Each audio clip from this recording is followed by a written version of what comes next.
नमस्कार साथियों, जैसा कि आप सभी को पता है कि आज हम सीसेट के इस विषय को लेके आज जुड़े हैं और सरकार से अपनी दरख्वास्त भी कर रहे हैं। तो अच्छा लगा कि आज 31 जनवरी है, फिर भी इतने लोग आए, ठीक है, और एक दूसरे का हौसला उत्साहित भी कर रहे हैं। और सीसेट के बारे में तो आप लोग पूर्णतः पहले से ही जानते हैं कि कोविड के चलते काफ़ी लोगों का भारी मात्रा में नुकसान हुआ, बहुत लोगों ने सुसाइड भी किया और घर की परिस्थितियां भी नाजुक हुई। तो ऐसे ही मिलते रहें, हम तो लोगों से यही दरख्वास्त है कि सभी लोग मिलते रहें, आगे की चीज़ों को सोचें, एक बार सरकार से और भी अच्छे तरीके से दरख्वास्त करें और सरकार ज़रूर हमारी सुनेगी। सरकार बहुत दयालु है, ऐसी बात नहीं है। सरकार तक बस हमारी बात पहुंचनी चाहिए, सरकार हमारी बातों को भी समझेगी। और बस इतना ही, धन्यवाद। भारत माता की। नमस्कार साथियों, जैसा कि आप सभी को पता है कि आज हम सीसेट के इस विषय को लेके आज जुड़े हैं और सरकार से अपनी दरख्वास्त भी कर रहे हैं। तो अच्छा लगा कि आज 31 जनवरी है, फिर भी इतने लोग आए, ठीक है, और एक दूसरे का हौसला उत्साहित भी कर रहे हैं। और सीसेट के बारे में तो आप लोग पूर्णतः पहले से ही जानते हैं कि कोविड के चलते काफ़ी लोगों का भारी मात्रा में नुकसान हुआ, बहुत लोगों ने सुसाइड भी किया और घर की परिस्थितियां भी नाजुक हुई। तो ऐसे ही मिलते रहें, हम तो लोगों से यही दरख्वास्त है कि सभी लोग मिलते रहें, आगे की चीज़ों को सोचें, एक बार सरकार से और भी अच्छे तरीके से दरख्वास्त करें और सरकार ज़रूर हमारी सुनेगी। सरकार बहुत दयालु है, ऐसी बात नहीं है। सरकार तक बस हमारी बात पहुंचनी चाहिए, सरकार हमारी बातों को भी समझेगी। और बस इतना ही, धन्यवाद। सर, क्या नाम हुआ आपका? नवीन जी, आप यूपीएससी की तैयारी करते हैं जी। आज आपको यहाँ बैठना पड़ गया जंतर मंतर। क्या लग रहा है, देश सही दिशा में जा रहा है? नहीं, देश तो सही दिशा में जा रहा है। हम लोग इसलिए यहाँ बैठे हैं, हम लोग हिंदू माने हैं, कोविड कंपनसेशन। जब आप ही इस देश के क्रीम हैं और आपको जंतर मंतर पर बैठना पड़ रहा है, तो कहीं न कहीं हमारे जो पॉलिटिकल सर्कल में कुछ ठीक नहीं है व्यवस्था। हाँ, हम लोगों का ये तय हुआ है कि 2020-2021 में कोविड महामारी आई इसके लिए सरकार, तो उस वर्ष बहुत सारे लोग सही से एग्जाम नहीं दे पाए, वो एक तरफ मर रहे थे। कितने अटेम्प्ट, आप कितना अटेम्प्ट देते हैं यूपीएससी? 6 अटेम्प्ट होती है। आप जनरल से आते हैं और लोगों को कितने अटेम्प्ट मिलते हैं? और सबके कैटेगरी वाइज है, अलग अलग। आपको, आपके लिए जो है मार्क्स अलग होता है और ओबीसी एससी के लिए अलग होता है। सबकी अलग अलग कैटेगरी वाइज कट ऑफ जाती है। 70 इयर्स हो गए इस देश के आजाद। यही बात तब देखने को मिलती है जब आज हम इतना डेवलपमेंट की बात करते हैं। तो आज हम देखिए चाइना से क्या क्या मंगा रहे हैं ना, तो इसका मतलब हम रिसर्च नहीं कर पा रहे थे। नहीं, क्या क्या उसमें मदर टंग भी ऐसा है, इंग्लिश भी ऐसा है कि अगर हम इंग्लिश वाले को बढ़ावा देंगे तो हम जो ग्राउंड लेवल की जो बातें हैं, हम डेप्थ स्टडी करके छोटी सी छोटी चीज़ें इन्वेंट करें और हम टेक्नोलॉजी में हम दूसरे देशों को हराएं। जब तक हम ऐसा नहीं कर सकते तो हम रिजर्वेशन के बल पर कब तक अपने बच्चों को रोकेंगे? कब तक उनको जो है इस तरह बांट के, इस तरह से बांट करके हम जो है अपना समय पास करेंगे? राइट, तो बेसिक जो लैंग्वेज है उस बेसिस पे तो अनफेयर है अगर हम हिंदी मीडियम को आगे मतलब नहीं बढ़ने दे रहे, खाली इंग्लिश को अनफेयर है ना। अब ये बताइए, अभी जो आप लोग बैठे हुए हैं धरने पे, आप इस देश के क्रीम होते हैं, जैसे दूध का क्रीम होता है ना, तो उसी तरह से पूरे देश में जो सबसे टफ एग्जामिनेशन होता है यूपीएससी होता है, और वहाँ ऐसे बच्चों को जंतर मंतर पर बैठना पड़ रहा है। तो डेफिनेटली कहीं ना कहीं पॉलिटिकल सर्कल में कुछ गड़बड़ है हमारे देश में। राइट, वो या तो सुनना नहीं चाहते। आज अगर आपकी बात वो ना सुने, आज अगर बात न सुने तो अगला स्टेप आप क्या लेंगे? यहाँ देश के विभिन्न भागों से यूपीएससी की तैयारी कर रहे एस्पिरेंट्स इकट्ठा हुए हैं और सुयश जी जो कि इस मूवमेंट को लीड करके आगे चले हैं।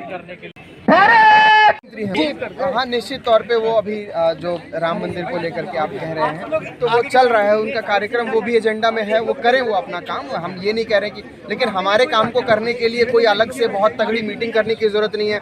बस मोदी जी इतना कर दें, अपना फोन कॉल उठाएं, फोन उठा करके एक बार फोन कर दें जरा कि बस यार दे दो इन बच्चों का अटेम्प्ट दे दो, बहुत साल हो गए, 3 साल हो गए, परेशान है बच्चे। मोदी जी बस इतना आप लोग तो मोदी जी से गुहार तो लगा रहे हैं, लेकिन लगातार धरना प्रोटेस्ट कर रहे हैं, कुछ ऐसा दिखाई तो नहीं दे रहा है। क्या मैं सवाल को अगर आप दोहरा दें एक बार, क्या दिखाई नहीं दे रहा?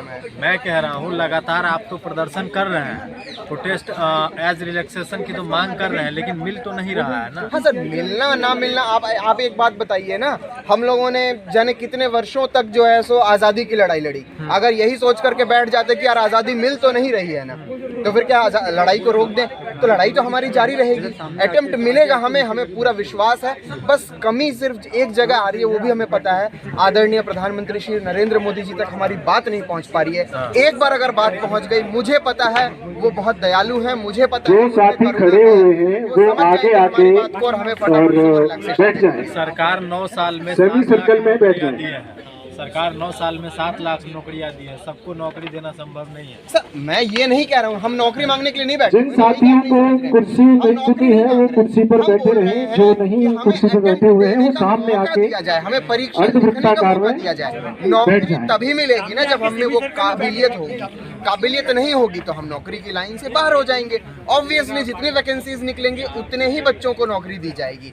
तो इसी चीज को हम कह रहे हैं कि हमें परीक्षा में बैठने का, लोग सामने आके बैठ जाइए। हम ये कह रहे हैं कि हमें डीएम बना दिया जाए या हमें आईपीएस ऑफिसर बना दिया जाए।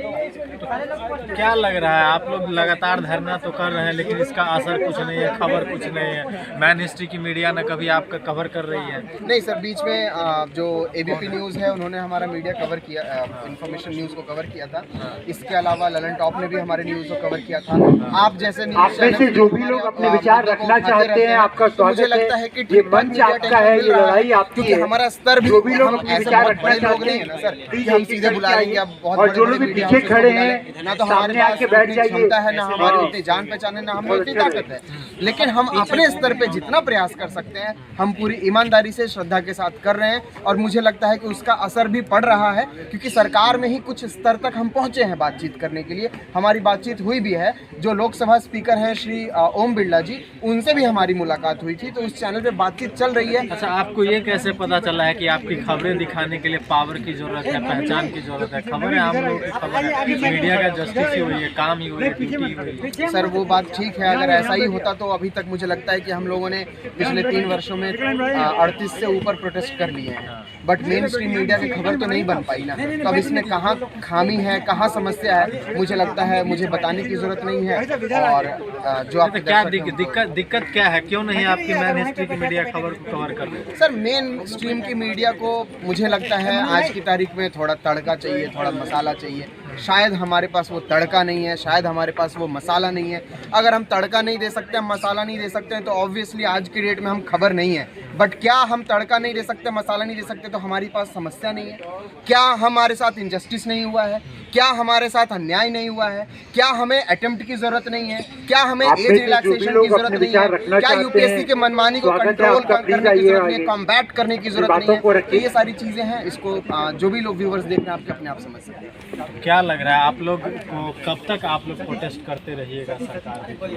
सर देखिए, कहते हैं कि देर आए दुरुस्त आए। मुझे पूरा उम्मीद है, मतलब ऐसी उम्मीद है, और हमारे जितने भी साथीगण बैठे हुए हैं सबको ये उम्मीद है कि इस वर्ष कहीं ना कहीं हमें न्याय जरूर मिलेगा। खबर तो आपकी चल नहीं रही है, न्याय कहाँ से मिल पाए? खबरें आपकी कहाँ बन रही है? सर खबर तो अभी राजस्थान प्रोटेस्ट हमने रखा है, हमें लगता है कि प्रोटेस्ट होने से थोड़ा सा लोग एक जगह इकट्ठा हो जाते हैं, मिल लेते हैं, और हम लोग अपनी बात को, आवाज़ को और बुलंद कर पाते हैं। बाकी ऐसा नहीं है कि हम हम एग्जीक्यूटिव लेवल पे लॉबिंग सर मोदी जी से आप मुलाकात। यूपीएससी एक ऐसा नाम जिसे देश का हर युवा का सपना होता है कि एक बार वो यूपीएससी बने, नौकरशाही में आए और देश का भविष्य तय करने में अपना योगदान दे। देश के अंदर प्रशासन चलाने में अपना योगदान दे, देश के अंदर कंट्रोलिंग पावर जो मैनेजमेंट की पावर होती है उसमें अपना योगदान दे।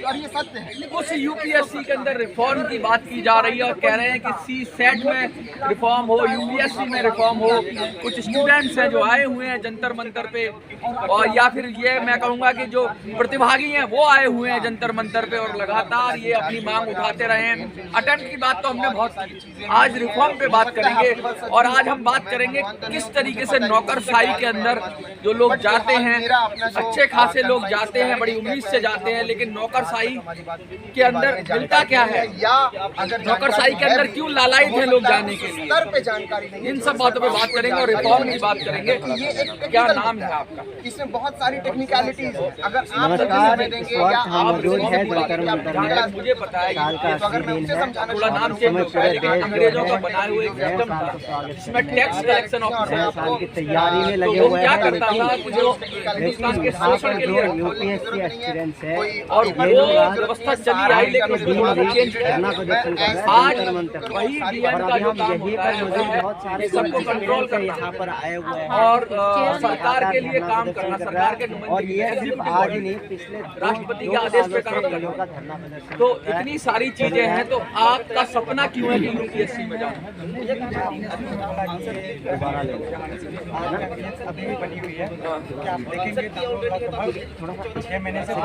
पीछे की तरफ तो अंग्रेजों को पद पाने के लिए ही अंग्रेजी शासन के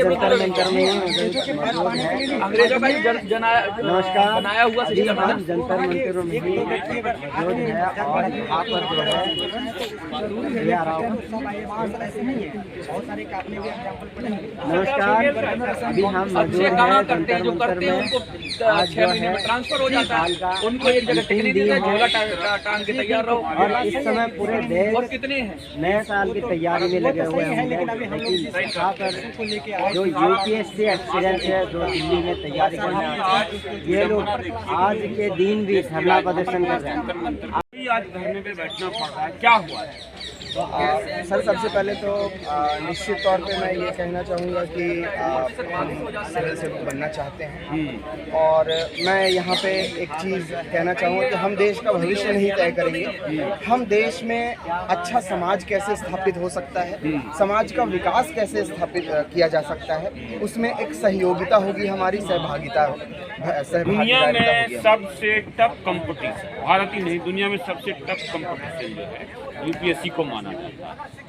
आप इसके बारे में थोड़ा बताएंगे कि जो है ऐसा क्या है आपके सिलेबस में, भारत सरकार ऐसा क्या करती है जो टफ माना जाता है, क्या उसमें आपका दर्द छुपा हुआ है? सर टफ मैं यही कहना चाहूँगा कि टफ ये सिलेबस को लेकर के तो है ही निश्चित तौर पे, क्योंकि सिलेबस में आपको यूपीएससी अगर आपको क्रैक करना है तो आपको प्रीलिम्स क्वालिफाई करना होगा। प्रीलिम्स में 2 पेपर होंगे, जनरल स्टडीज़ का पेपर होगा पहला, दूसरा civil services aptitude test CSAT का पेपर होगा। उसके बाद आपको मेंस के पेपर लिखने होते हैं जिसमें आपको GS1, GS2, GS3, GS4 करना होता है। उसके बाद आपको ऑप्शनल के 2 पेपर क्लियर करने होते हैं। इसके बाद आपको कंपलसरी 2 लैंग्वेज का पेपर क्लियर करना होता है। इसके अलावा एक एस्से का पेपर होता है। ये सारा पेपर करने के बाद आपका इंटरव्यू होता है।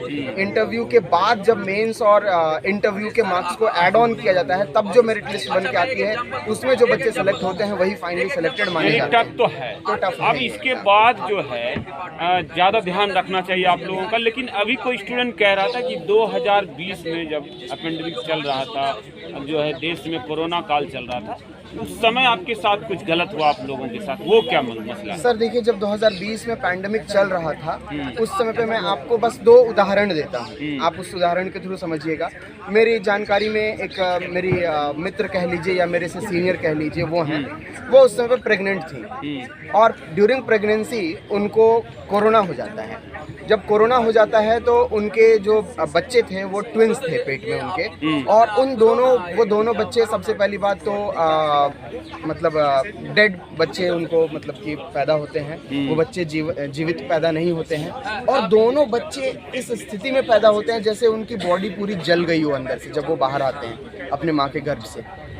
पहली चीज़। अब क्या इस परिस्थिति में आप किसी से एक्सपेक्ट करते हैं कि वो अपना फेयर अटेम्प्ट दे सकता है सिविल सर्विसेज का? सोचिए उनके ऊपर क्या बीती होगी। हमारे बीच हमारे एक और मित्र हैं, उन्होंने अपने पिताजी को खो दिया। आज प्रीलिम्स का पेपर है, उससे एक हफ्ते पहले वो अपने पिताजी को खो देते उस समय आपके साथ गलत हुआ, हमारे साथ भी आज गलत अभी हुआ। आपने रिफॉर्म्स की बात भी लिखी हुई है, यूपीएससी रिफॉर्म्स, तो इसमें क्या छिपा हुआ है? जी, रिफॉर्म्स का मतलब है सर, यहाँ पे यूपीएससी में छोटी छोटी कई सारी खामियां हैं। खामियां मैं आपको गिनवा देता हूँ। इन्होंने प्रीलिम्स में civil services aptitude test CSAT का पेपर लाया। उस सीसैट के पेपर में सिलेबस ब्रीच का इशू है कि सिलेबस को तोड़ करके आउट ऑफ द बॉक्स जाकर के क्वेश्चन पूछते हैं। पहली प्रॉब्लम यहाँ पे। दूसरी प्रॉब्लम मैं आपको बताता हूँ, सिविल सर्विसेज एप्टीट्यूड टेस्ट ये कहता है कि अगर आपको सीसैट के पेपर में उत्तीर्ण होना है तो आपको 200 में से 66 नंबर लाने पड़ेंगे। जब आप परसेंटेज में इसे कैलकुलेट करेंगे तो ये एग्जैक्टली 33% बनता है। ठीक है, अब यूपीएससी क्या करती है, अपनी मर्जी से किसी साल उसे अगर लगता है कि उसने कोई प्रश्न गलत पूछ लिया है, या अगर उसे ऐसा लगता है कि किसी प्रश्न के एक से ज्यादा उत्तर सही हो रहे हैं, तो वो उस प्रश्न को ही डिलीट कर देती है। अब जब प्रश्न को डिलीट कर दिया आपने, तो आपका पेपर 200 नंबर का ना होकर के 198 नंबर का, या अगर एक से अधिक प्रश्न पूछ लिया, डिलीट कर दिया आपने, तो 196 नंबर का भी हो सकता है। बट तब भी आपको 66 नंबर ही लाने हैं उत्तीर्ण होने के लिए। तो इफेक्टिवली वो परसेंटेज 33 ना होकर के 33.x हो जाता है। अब वो x की जगह पे 0.2 लगा लीजिए, 0.5 लगा लीजिए, 0.9 लगा लीजिए। ये सारी प्रॉब्लम्स हैं। हाँ, आप लोग को जो अटेम्प्ट्स मिलते हैं, पहले 4 अटेम्प्ट्स मिलता है, अभी कितने अटेम्प्ट्स मिलते हैं? 6 अटेम्प्ट्स मिलते हैं। आप जनरल कैटेगरी? हाँ जी, मैं जनरल से। और क्या है, किसको कितना अटेम्प्ट मिलता है, इसके बारे में कुछ बताएंगे? कौन से SC, OBC, general? SC ST को ज्यादा मिलते हैं। कितनी बार? एग्जैक्टली मैं अवेयर नहीं हूँ उनके अटेम्प्ट से, बट मुझे लगता है कि शायद वो 40 साल की उम्र तक दे सकते हैं अनलिमिटेड। मतलब आप वो ज्यादा देर तक जवान रह सकते हैं? हाँ, दे सकते हैं। वो बूढ़े नहीं हो सकते हैं? नहीं, बात बूढ़े होने की नहीं है। अब सरकार ने रिजर्वेशन की पॉलिसी है, तो उसमें अगर उनको दिया है तो हर एग्जामिनेशन। तो आपको क्या लग रहा है कि आप 6 साल में जो है बूढ़े हो जाते हैं, ऐसा होता है कुछ क्या? मतलब अब अगर हमें 6 अटेम्प्ट ही मिला है तो उस पे हम प्रश्न नहीं कर रहे हैं, बट हमारा आपको पहले 4 ही अटेम्प्ट मिलता है। हाँ, 2014 के बाद से इसको बढ़ा करके 6 अटेम्प्ट कर दिया गया। क्यों 4 अटेम्प्ट में क्यों? आप जो है मतलब जो है क्या आप कुछ अलग हैं, आप अलग देश से आए हुए हैं, मतलब ये आपके साथ ऐसा क्यों हो रहा है? हाँ, मतलब ऐसा होता है अनरिजर्व कैटेगरी के बच्चों के साथ, और इसको देखते हुए ये भी हमारा कहना था, हमने डिमांड्स अपने रखा है कि अगर आपने 32 ईयर एज लिमिट रखा है अनरिजर्व के लिए, तो आप उसको नंबर ऑफ अटेम्प्ट्स में ना बांधिए। एज फिक्स कर दिया ना आपने, कोई बात नहीं, आप एक चीज को फिक्स रहने दीजिए कि 32 साल की उम्र तक आप दे सकते हैं, फिर उसको 6 अटेम्प्ट और 5 अटेम्प्ट मत करिए। चलिए, आपने कई सारे क्वेश्चन का जवाब दिया, एक जवाब ये भी दीजिए, थोड़ा हटके भी है। आप लोगों ने तो ऐसे लोगों का भी जवाब दिया है कि जो है ब्राह्मणवाद, मैं ऐसे सवाल नहीं करूंगा। मैं ये कहना चाहूँगा कि जो देश की आज़ादी के 70 वर्ष हो गए और अब भी जो है इस देश में भेदभाव है क्या कि ये रिजर्वेशन कंटिन्यू रहना चाहिए? सर, अब रिजर्वेशन को लेकर के मैं मानता हूं कि मैंने काफ़ी पढ़ाई की है, संविधान पढ़ा है मैंने। जैसे जनरल स्टडीज़ पेपर 2 में हमारा इंडियन पॉलिटी एंड कॉन्स्टिट्यूशन आता है टॉपिक, मैंने काफ़ी डिटेल में जाकर के पढ़ा है। जिन चीज़ों को मैंने पढ़ा है और जो अनुभव किया है, मुझे ऐसा लगा है कि हाँ, रिजर्वेशन देना बिल्कुल सही नीति थी। बट मुझे ये भी लगा है और ये भी लगता है कि जिस पर्सपेक्टिव के लिए और जिस पर्पस के लिए रिजर्वेशन को दिया गया था, वो पर्पस आज तक फुलफिल नहीं। बाबा साहब ने क्या लिखा था संविधान में? कितने दिनों तक के लिए? 10 साल के लिए लिखा था उन्होंने। तो आज ये क्या हो रहा है? ये दादागिरी चल रही है इस देश में। बस वही है कि रिजर्वेशन एक्सटेंड होता जा रहा है, बट इसमें क्यों एक्सटेंड हो रहा है? क्या दादागिरी हो रही है? जनसंख्या के बल पे दबंगई हो रहा है इस देश में? नहीं, जनसंख्या के बल पे दबंगई या इस प्रकार के शब्दों को कहने से मैं बचना चाहूँगा। नहीं, आप बचिए, मैं तो क्वेश्चन पूछूंगा ना। मैं बस यही कहना चाहूँगा यहाँ पे कि रिजर्वेशन देना ना देना वो सरकार की नीति हो सकती है, मैं सरकार नहीं हूँ। अगर इस पे प्रश्न करना है तो मुझे लगता है कि अलग प्रकार का एक अलग तरीके का मंच होना चाहिए, और उस मंच पे अगर मैं भी मौजूद रहूंगा तो मैं भी इस पे बात करने के लिए देश को डेवलप तो आप ही करेंगे सर। डेवलप नहीं करूंगा मैं डेवलपमेंट में अपना रोल अदा करेंगे। आपसे बेहतर कोई नहीं करेगा। जो बेस्ट होता है, जो क्रीम होता है, आप तो इस देश के क्रीम है ना। तो आप ये बताइए कि जो हम इजराइल है, इजराइल भी डेवलप कंट्री में और आज तक हम डेवलप ही हो रहे हैं। अमेरिका भी डेवलप है और बरसों से डेवलप है, तो क्या वहाँ क्यों नहीं है रिजर्वेशन? इस वजह से सर वहाँ का जो कल्चरल एस्पेक्ट है, वहाँ की जो हिस्ट्री है, आप अगर हमारे देश में रिजर्वेशन को पूछेंगे तो वो हिस्ट्री से ड्रॉ होता है। आखिर कितने साल में ये ठीक हो जाएगा, आपको क्या लग रहा है? मुझे कोई अंदाजा नहीं, कोई अंदाजा नहीं है। ना मैं NSSO का मेंबर हूँ, नेशनल स्टैटिस्टिकल सर्वे ऑफिस का, कि मैं आपको बता दूं कि हाँ भैया इतने डेटा है मेरे पास। अगर सरकार आपकी बात नहीं मानती, हम लोग आपकी बात पहुंचाएंगे आगे, अगर नहीं मानती तब अगला स्टेप क्या होगा? हमारा सरकार से यही अनुरोध है कि सरकार हमें कॉम्पेंसेटरी अटेम्प्ट्स दे, CSAT का पेपर फेयर तरीके से लिया जाए, जनरल स्टडीज के पेपर में रॉन्ग आंसर की का जो इशू है, 6-7 सवाल जो गलत आंसर की यूपीएससी दे देती है उनको सही किया जाए। ये सारे इश्यूज को सरकार कवर करे। और अगर सरकार हमारी बात को नहीं मानती है या मान लेती है, मानना ना मानना दोनों सरकार के हाथों में है, हम उसमें कुछ नहीं कर सकते हैं, बट हमारा प्रयास जारी रहेगा और हम पूरी ताकत के साथ, पूरी शक्ति के साथ अपना प्रयास करते रहेंगे। योगदान है उसमें हमारी आप भी बोलिए। नौकर साहब ने तो नाश ही किया है। मुझे तो ये पता है कि जहाँ एक नौकर आ जाता है ना वो नाश करता है।